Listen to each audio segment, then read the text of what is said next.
সন্ত্রাসবাদী আখ্যা দেওয়া চলবে না। ভারতবর্ষে বসুন্ধরা বিপ্লবীদের সন্ত্রাসবাদী আখ্যা দেওয়া চলবে না। ভারতবর্ষে বিপ্লবীদের চিন্তা চেতনা পাঠ্যপুস্তকের অন্তর্ভুক্ত করতে হবে। ভারতবর্ষে বিপ্লবীদের চিন্তা চেতনা পাঠ্যপুস্তকের অন্তর্ভুক্ত করে বিপ্লবীদের স্মরণ দিবস ঘরে ঘরে পালন করুন।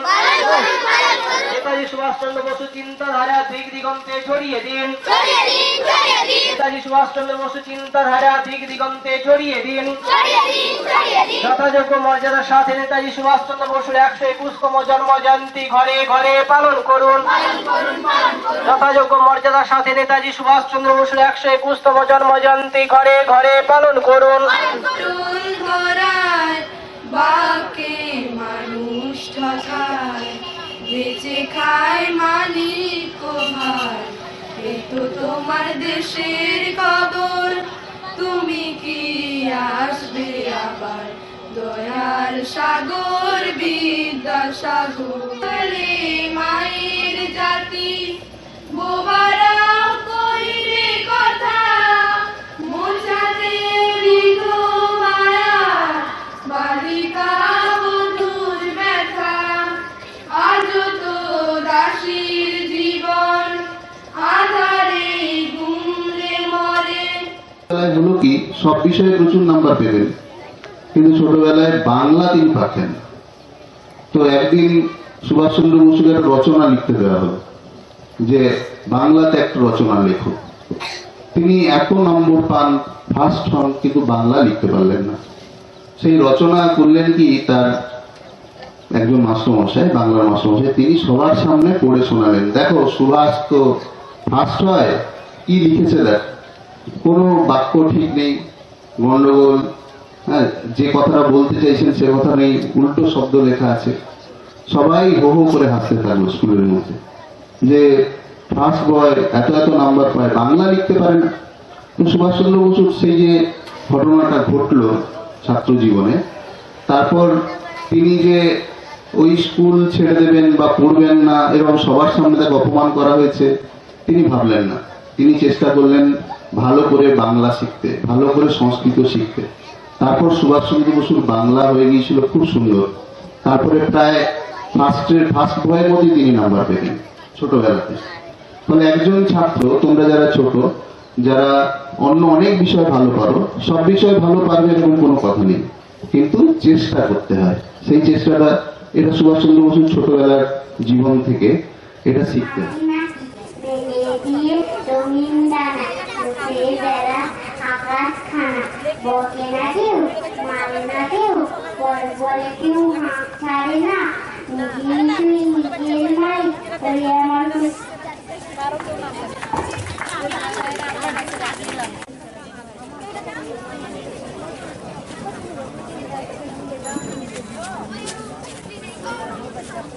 নমস্কার। বিরসা মুন্ডা স্মৃতি শিক্ষা নিকেতন আমরা 2016 সালে এখানে শুরু করি নার্সারি স্কুল। আপনারা জানেন, অনেকেই জানেন, আজ 2017-তে 7 বছরে পদার্পণ করল।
অতিথিদের নেতাজিকে মূল্যায়ন করে ছাত্রদের পক্ষ থেকে এখানে অনেক সুন্দর বক্তব্য রাখা হয়েছে। বক্তব্য সুন্দর এই জন্যই যে আমাদের ছেলেমেয়েরা আমরা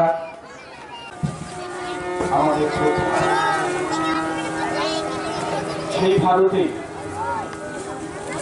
বড় বড় মানুষ, মনীষী, বিপ্লবীরা জন্মগ্রহণ করেছেন।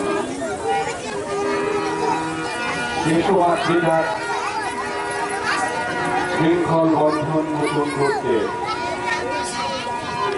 এগিয়ে এসেছেন দিতে। সেই ভারতবর্ষের পূর্ণভূমিতে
যে স্বপ্ন দেখিয়েছিলেন তার কয়েকজন শিক্ষক, সেই শিক্ষক কুল আজকে আমাদের দেশে শুধু নয়, আমি মনে করি সারা বিশ্বে তারা লাঞ্ছিত, নিপীড়িত। এখানে যে অতিথিবৃন্দ রয়েছেন আমি মনে করি তাদের অধিকাংশই শিক্ষক, অথচ দেখা যাচ্ছে আমরা প্রতিনিয়ত খবর কাগজ খুললে দেখতে পাই শিক্ষকরা নিগৃহীত, মার খাচ্ছেন। এই জিনিস কেন ঘটছে? একদিন তো এরকম ছিল না। বেণীমাধব দাস স্বপ্ন দেখিয়েছিলেন নেতাজি সুভাষচন্দ্র বসুকে। আমরা সেই ধারাটাকে বজায় রাখতে শিক্ষকদের আমরা চাই শিক্ষকরা সম্মান পাক, যে সম্মান অতীতে পেয়েছেন আবার সেই সম্মান। অনেকে মনে করেন এই সমাজে যে শিক্ষকরা মনে হয় ভালো নয়, এখন তাদের মন ভালো নেই, এখন তারা ভালো কাজ করছেন না। কিন্তু উল্টো দিক দিয়ে দেখতে গেলে দেখতে হবে শিক্ষকরাই আজকে বেশি লাঞ্ছিত হচ্ছেন। তার কারণ কিন্তু মানুষের মনোভাবকে উল্টো দিকে ঘুরিয়ে দেওয়া হচ্ছে। তারা যেমন করে মনে করছেন, তেমন করে ভাবছেন, আর তেমন কাজটাই করে যাচ্ছেন। কিন্তু আমরা আমাদের কথা বলা মানুষদের পক্ষ থেকে এই ধারাটাকে পাল্টাতে চাই। আমরা শিক্ষকদের সম্মান দিতে চাই। ছোট ছোট ছেলে মেয়েরা যারা সামনে বসে আছো, তারা কোনোদিন শিক্ষককে অসম্মান করো না, এই কথাটা আমরা উচ্চস্বরে বলতে চাই। তাই আমাদের গ্রামের প্রবীণ শিক্ষককে আমরা এখানে নিয়ে এসেছি, তাকে মঞ্চে নিয়ে আসবো। মঞ্চে আমরা তাকে সম্মানিত করব। শ্রদ্ধেয় হেমাংশু শেখর ঘোষ মহাশয়, আপনি একটি মঞ্চে আসুন। আমাদের প্রধান শিক্ষক মাননীয় ফটিক দেব।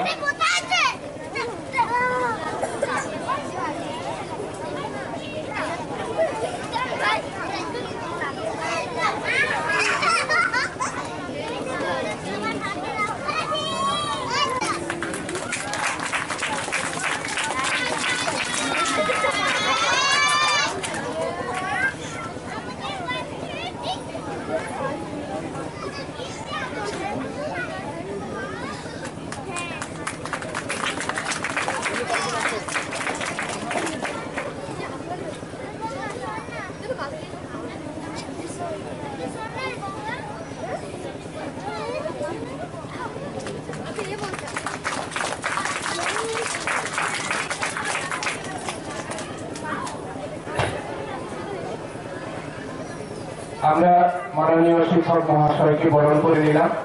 এখন তার মুখ থেকে আমরা দুটি কথা শুনব।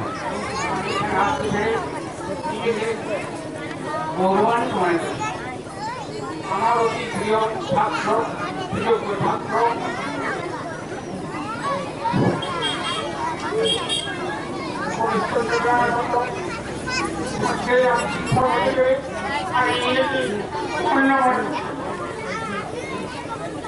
আমার বয়স ৭৫ বছর। এই কানপুর বিদ্যালয়ে আমি প্রায় ২৫ বছর প্রধান শিক্ষক পদে নিযুক্ত থেকে শিক্ষাদান কাজটি করেছিলাম এবং আমার অবসরের ক্ষেত্রে আমি এখান থেকে বদলি হয়ে চলে যাই অনেক কাছাকাছি। তারপর এখন বেলগাছি থাকি। একদিন সকালবেলা আমি আমার নাতনিকে পড়াতে বসেছি। হঠাৎ ঘরে গিয়ে আমাকে বললো, আমাদের অনুষ্ঠান হচ্ছে, আপনি আমাদের অনুষ্ঠানে যোগদান করবেন, এইটা আপনার কাছে একান্ত কামনা করি। আর শিক্ষক ২৩-২৪ বছর এই কানপুর গ্রামের সঙ্গে আমার যোগাযোগ নেই, কিন্তু আজ আমার প্রিয় ছাত্র পড়েছে আহ্বানে এই মঞ্চে আসতে পেরে নিজেকে অত্যন্ত গর্বিত মনে করছি এবং আমার শিক্ষকতা জীবন সার্থক লাভ করেছি। এই গ্রামের প্রত্যেকটি পরিবারের প্রত্যেকটি মানুষ ছিলেন আমার অত্যন্ত কাছে এবং প্রত্যেকটি পরিবার যারা আমাকে নিজের সদস্য করে মনে করছে। আমিও প্রত্যেকটি মানুষকে আমার প্রিয় মানুষ বলে মনে করতাম। আজ দীর্ঘ ২৩ বছর এখান থেকে চলে গেছি। এই দীর্ঘ ২৩ বছরেও এই কাজে প্রত্যেকটি মানুষ এবং আমার ছাত্রছাত্রীরা কেউ আমাকে তাদের মনিকতা থেকে বুঝতে পারেনি। দীর্ঘ টানো আজ আনন্দে আমার চোখে উৎসব করছে যে আমার জন্ম তথ্য আমার শিক্ষকতা জীবন ধন্য। আমি আজ থেকে এই অনুষ্ঠানে যোগদান করতে পেরেছি। এই সুভাষ চন্দ্র সম্পর্কে এখানে অনেক শুভেচ্ছা এবং ভুলিনাই ব্যক্তি আছেন, তারা তাদের মূল্যবান বক্তব্য রেখে আমাদের সকলকে ধন্য করবেন। আমি মাত্র গুটি করে কথা বলে আমি আমার বক্তব্য শেষ করবো। দেখতে পারবেন না, তার লেখাতেই বোঝা যাচ্ছিল বয়স হয়েছে, কিন্তু তার সঙ্গে এখন যুক্ত হয়েছে বার্ধক্যজনিত রোগ। গত 13ই ডিসেম্বর আমি কলকাতা গিয়েছিলাম ফেব্রুয়ারি 17 সংখ্যার জন্য লেখা চাইতে। তার শারীরিক অবস্থা দেখে আমি লেখা চাইতে পারিনি। অনেক কথা হয়েছে, শুধু কথা নয়, তার সাথে আমাকে তিনি যথেষ্ট বকিয়েছেন। আমি মনে করি আমাকে বকবার তার একটা কারণ ছিল। কথাটা বলতে হলে একটু পিছিয়ে বলতে হয়। আমি কোনো কারণে কলকাতা গেলে কলেজ স্ট্রিটের পুরোনো বই পাড়ায় যাই। ওখানে ঘন্টা 2-3 না থাকলে আমার শান্তি আসে না। 2-4 জন পুরোনো বুকস্টলের মালিকের সাথে আমার এখন খুব ভাব জমে গেছে। আমি তাদের বাড়িতে থেকেওছি। তার মধ্যে একজন হলেন ওই কলেজ স্ট্রিটেরই একটি স্টল, যার স্টলের নম্বর 18। ভদ্রলোকের গলাখানা খুব মিষ্টি, কথা বলেন একেবারে স্পষ্ট উচ্চারণে। আমি নানা বই ঘাঁটতে ঘাঁটতে হঠাৎ ওনাকে জিজ্ঞাসা করলাম আবৃত্তি শেখার বিষয়ে কোনো বই আছে কিনা। মনে হয় ওটা 2010 সাল হবে। উনি বললেন আছে, তবে খুঁজছেন কেন? আমি কাজুমাচু হয়ে বললাম আমি একটু আধটু চর্চা করি। উনি বললেন ও সেই কথা বলুন, একটু আধটু চর্চা করেন, না হলে মাস্টারি তো আপনার চলবে না, কারণ আপনার নিজেরই তো উচ্চারণের অনেক দোষ আছে। আমি লজ্জিত হয়ে বললাম সেটা থাকবে, আমরা তো আসলে মেদিনীপুরের লোক। উনি মেদিনীপুরের একজনা মানুষের নাম বললেন, তার মধ্যে আমার মনে আছে তেজ পাবলিকেশনের সুধাংশুদের নাম। রাগ করে বললেন জানতো তার বংশধররা তো কলকাতায় থাকেন, কোন উচ্চারণের দোষ আছে নাকি। আমি চুপ করে রইলাম। কলকাতায় প্রতিষ্ঠিত কোন। তারপর তিনি বললেন আপনাদের ঝাড়গ্রাম, গোপীবল্লভপুর এলাকার মানুষ উচ্চারণের ত্রুটি বেশি, কিন্তু এখানে এমন একজন আছেন যিনি আবৃত্তি বোঝেন এবং করতেনও দুর্দান্ত। আমি ঘুরিয়ে প্রশ্ন করলাম করতেন বলছেন কেন, এখন করেন না? আমি জিজ্ঞাসা করে বই দোকানি বললেন করেন না খানিকটা অভিমানে। আমি আগ্রহ দেখিয়ে বললাম আলাপ করিয়ে দেবেন। উনি বললেন একটু অপেক্ষা করুন, এখানে উনি প্রায় রোজ এই সময়টাতে আসেন। আমাকে প্রায় ঘন্টা 2 অপেক্ষা করতে হয়েছিল, তবে সেদিনের সেই অপেক্ষা না করলে কি যে বিশাল ক্ষতি হতো আমি অন্তত বুঝেছি, আপনারা বুঝুন আর নাই বুঝুন। ওনাকে যখন প্রথম দেখি আমার ভেতরটা খুব আন্দোলিত হয়েছিল। যদি ওনার বেশভূষা কিছু ছিল না, কিন্তু কি একটা আকর্ষণ ছিল পূর্ণাবয়বে। ওই দোকানি বললেন আরে আসুন আসুন, আপনার সাথে আলাপ করবেন বলে 2 ঘন্টা দাঁড়িয়ে আছেন।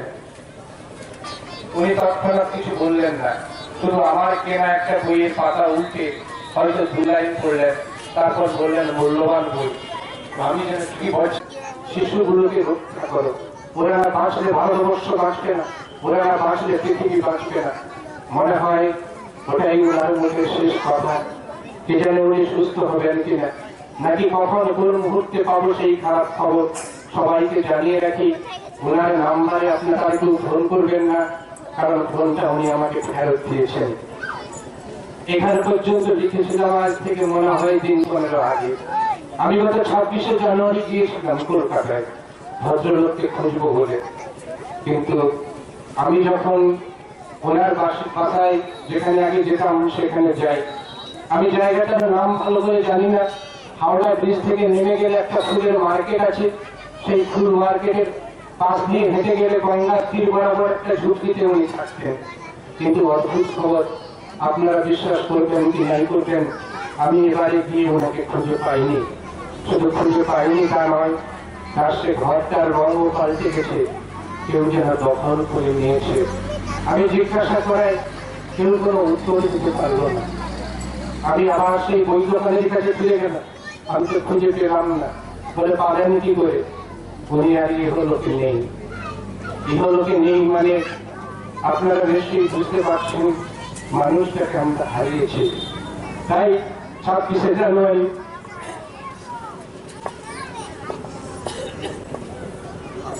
আমন্ত্রণ পত্র নিয়ে গিয়েছিলাম, তাকে আনতে পারিনি।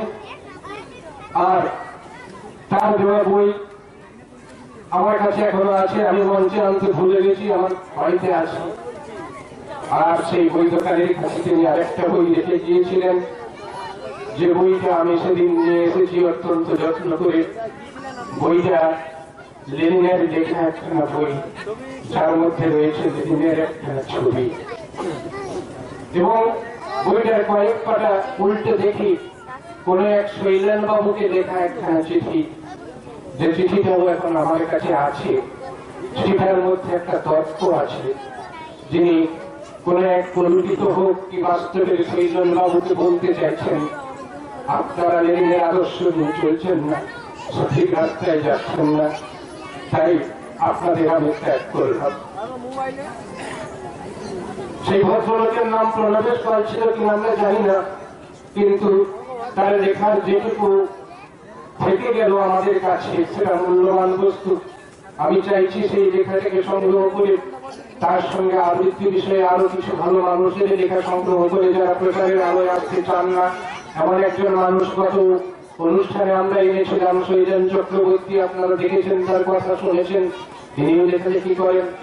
আরো অনেক এমন মানুষ আছেন, আমরা তাদের নিয়ে একটা বই করতে চাই বা লেখাগুলোকে সকলের মধ্যে পাঠিয়ে দিতে চাই, যাতে আবৃত্তি বিষয়টা খুব পপুলার হয়ে ওঠে। এই বিষয়টা আমরা করতে চাইছি। আবৃত্তি কেন করি, এটা কথা বলা পত্রিকার একটা অঙ্গীকার, যেটা আমরা সকলের মধ্যে পৌঁছে দেব। আবৃত্তি শিল্পটা কেবলমাত্র ছোট দায়িত্বের জন্য নয়, এটাও একখানা শিল্প, মানুষকে উদ্বুদ্ধ করার শিল্প। সেই মানুষটি যখন এখানে আসতে পারলেন না, কিন্তু আমরা যেন তার স্পর্শ এখানে পাচ্ছি। আমি শ্রদ্ধেয় প্রদীপ মাইতি মহাশয়কেও গল্পটা বলেছিলাম খানিকটা, তিনি আজকে এসেছেন, এখানে কথাগুলি উদ্বোধন করবেন। আমি ওনাকে বলবো যে কথা বলার যে লেখাগুলো সংগ্রহ হয়েছে আরো সংগৃহীত হবে, এই বই করাতে তিনি যদি খানিকটা সাহায্য করেন, অনুদানে বই প্রকাশ করেন, তাহলে আমরা সেটাকে তথ্য হব কথা বলা পত্রিকা।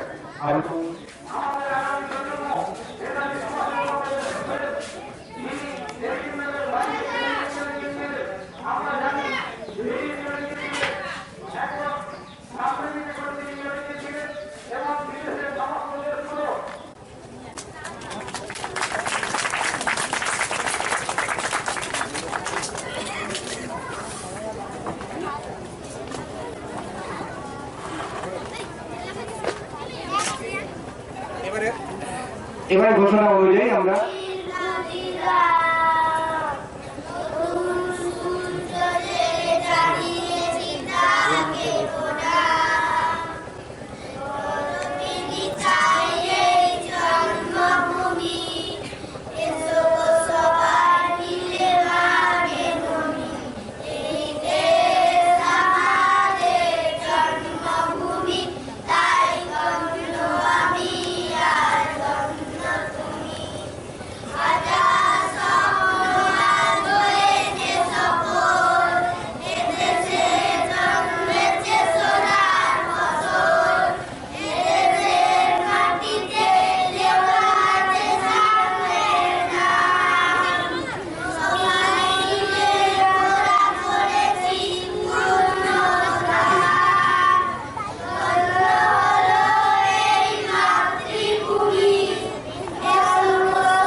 পরিস্থিতি বেগতিক দেখে নেতাজি সুভাষ চন্দ্র বসু, যতীন্দ্র মোহন সেনগুপ্তরা সবার স্থান পরিবর্তন করে টাউন হল থেকে মনুমেন্টের পাদদেশে নিয়ে এলেন।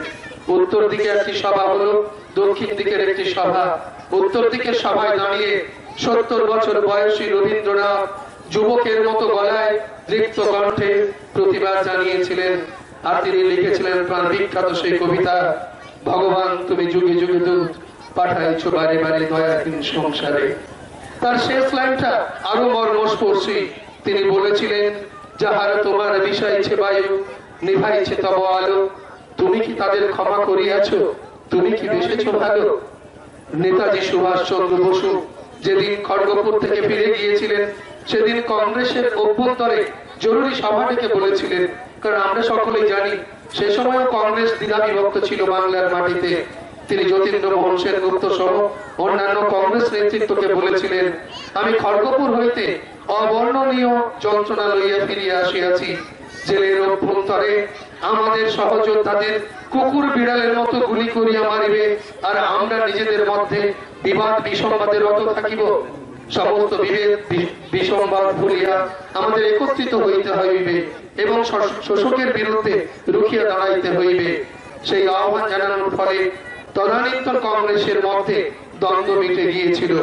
আপনারা জানেন তারও পরে আরো দুজন জেলা শাসককে মেদিনীপুরের মাটি থেকে সরে যেতে হয়েছিল। ইনি ছিলেন নেতাজি সুভাষ চন্দ্র বসু, আর এটাই ছিল মেদিনীপুরের মাটি। ইংরেজরা বুঝেছিল মেদিনীপুর হচ্ছে বিপ্লবের পীঠস্থান, তাই তারা ইংরেজে বলেছিল Midnapore is the land of revolt. এখানে বিপ্লব সংগঠিত হয়, এখানকার মানুষ প্রাণ দিতে প্রস্তুত, আর সেই প্রাণের মাটিতে নেতাজি সুভাষ চন্দ্র স্বয়ং এসেছেন। হয়ে যাচ্ছে আমি তার পাশাপাশি যিনি প্রেরণা দেন, অর্থাৎ তার সহধর্মিনী, আমি তার নামটা জানি না বলে বলতে পারছি না, তার মা মানে প্রেরণার মা এবং বাবার যে উদ্দেশ্য, সেই উদ্দেশ্য সামনে রেখে আমরা 50 নম্বরের যে প্রতিযোগিতা করেছিলাম, সেই 50 নম্বরের মধ্যে প্রেরণা পেয়েছে 45 নম্বর। সেই জন্য প্রেরণাকে আমরা এখানে বিশেষ করে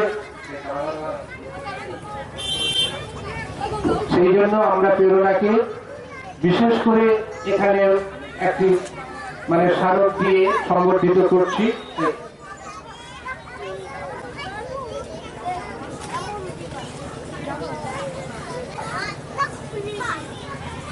মাননীয় অখিল বন্ধু মহাপাত্র মহাশয় প্রেরণার হাতে স্মারক তুলে দিচ্ছেন, অন্যান্যদের হাতে স্মারক তুলে দিচ্ছেন আজকের অতিথি অখিল বন্ধু মহাপাত্র মহাশয়।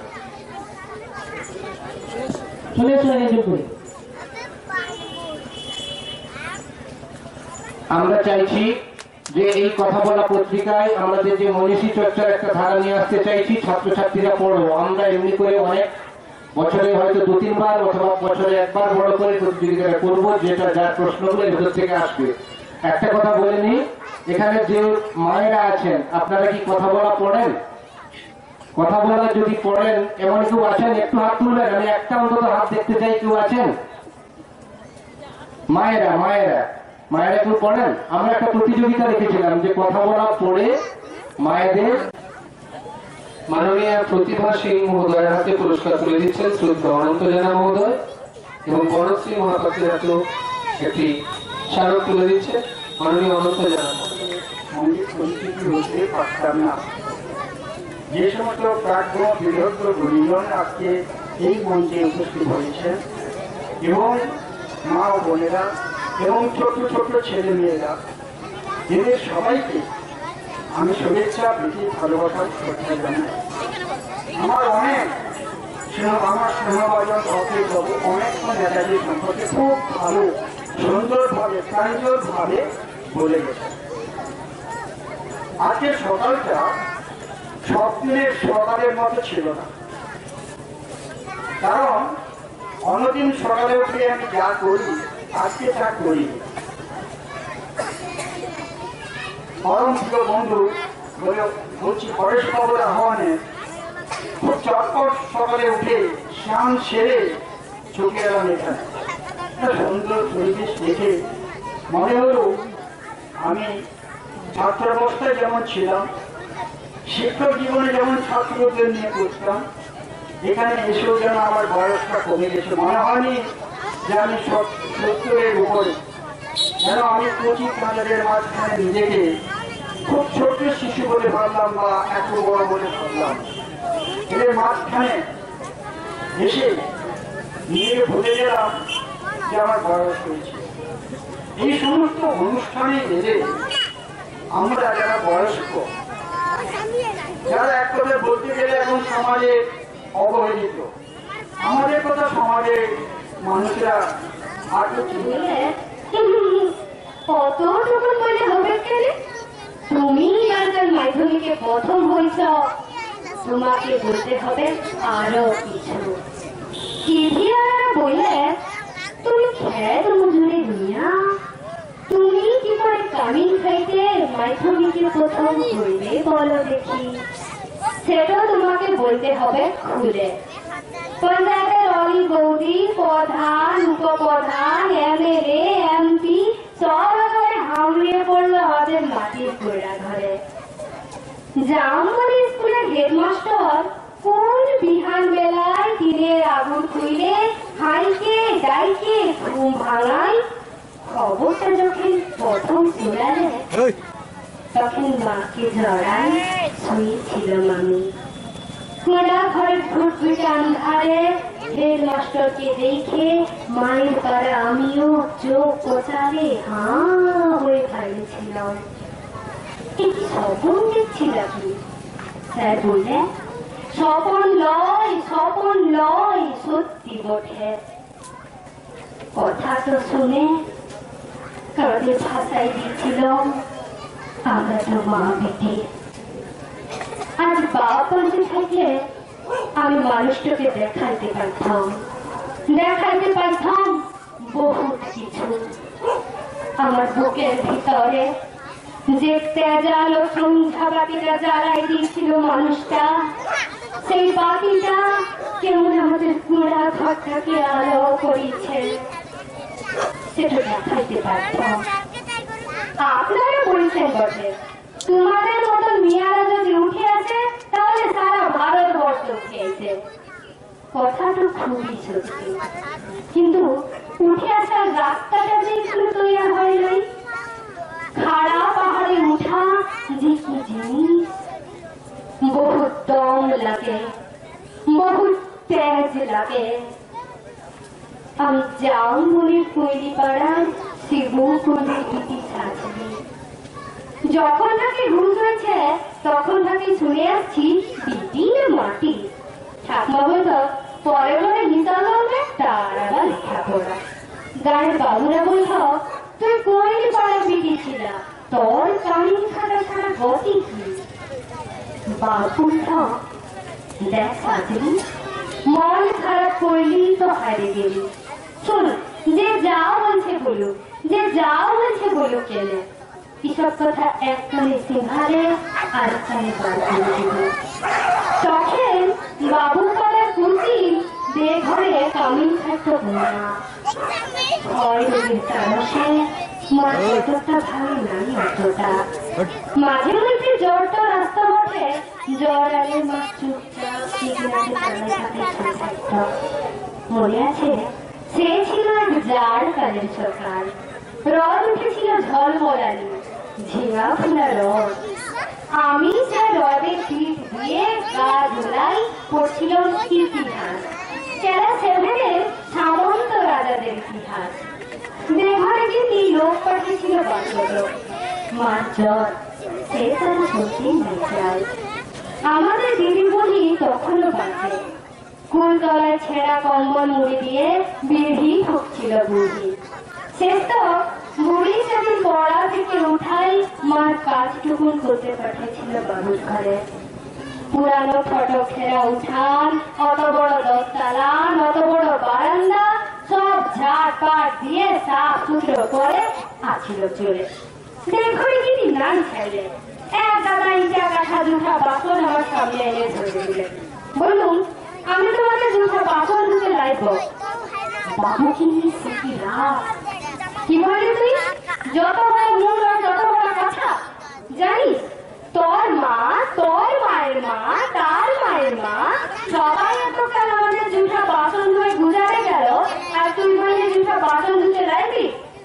বলল হ, আমি তোমাদের জুঠা বাসন ধুতে লাইব। তোমরা লোক দেখে নাও গা, আমি চলল। কথা তো বলে গড় গড় গড় গড় করে বাবু গিলের মুখের সামনে দিয়ে চলে গেলাম। তা বাদে সেই নিয়ে কি কাণ্ড, কি ঝামেলা। বেলা ডুবলে মাহাতদের ধান কাটে বাপ ঘরকে ফিরে আইলে দুপাটা লিখা পড়া করা লাতনির ছোট মুখে বড় ছুটির কথা। এই শহীদ বিরসা মুন্ডা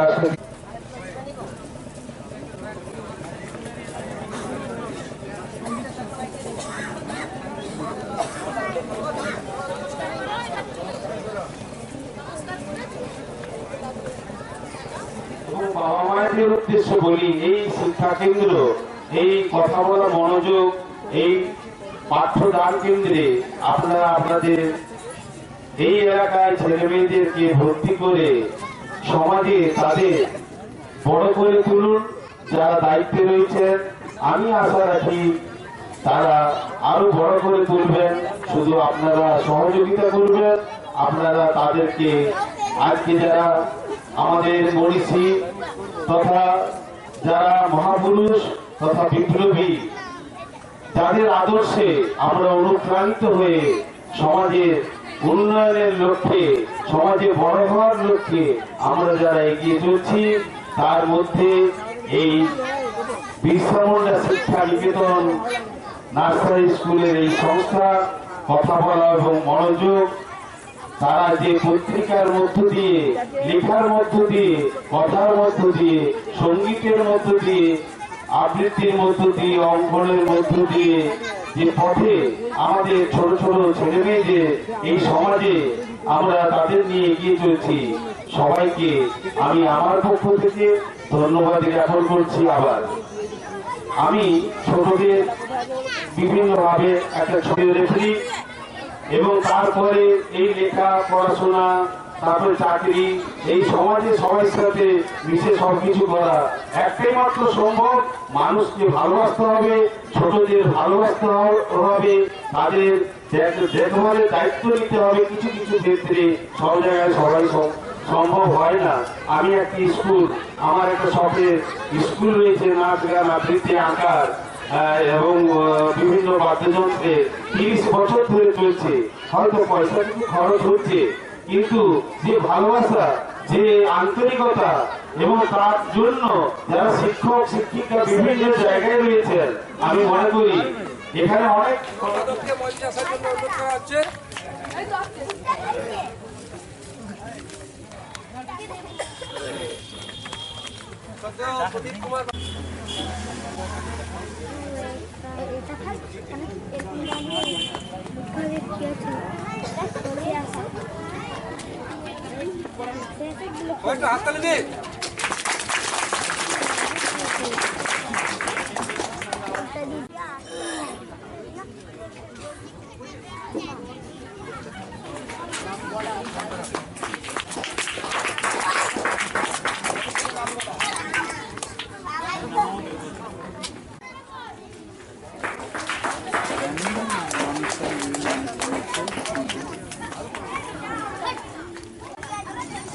তার আগেরটা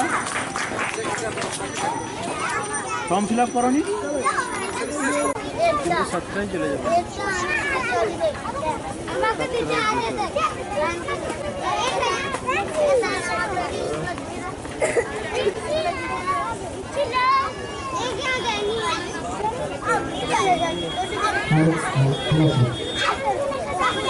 আমাদের কথা বলার মনোযোগ পাঠ্যক্রম কেন্দ্রে এবছর পরীক্ষার্থী তাদের হাতে আমাদের সামান্য কিছু উপহার তুলে দেওয়া হচ্ছে।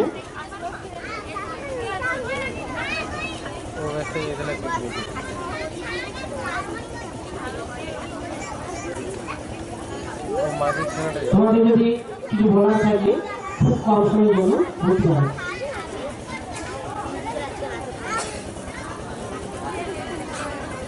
তাহলে তুমি 7টায়